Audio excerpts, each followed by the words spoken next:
The coronavirus contributed to global economic shockwaves today, but its impact was also felt here in Canada in the most personal of ways. An elderly man in British Columbia has died as a result of the disease, and this country's first fatality came on a day of dramatic developments.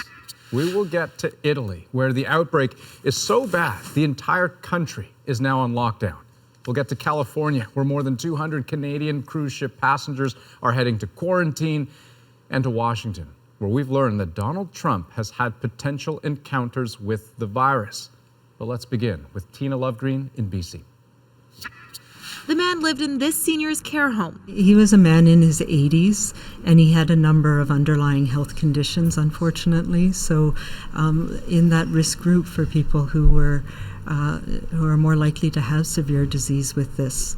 Families with loved ones at the center are understandably worried. This is absolutely my biggest fear, is that someone would pass away from this virus, and that, that it would come to his care center. That's my biggest fear, because he is the least able to fight it off of anyone I know.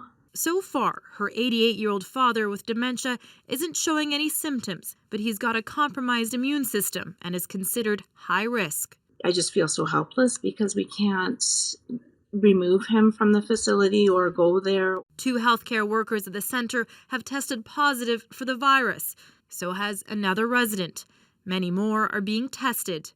First, our condolences go out to the family, but I want to reassure Canadians that we have our top medical experts, our top scientists on this issue. Officials are closely monitoring other care homes too. Healthcare workers often move around, working at multiple facilities.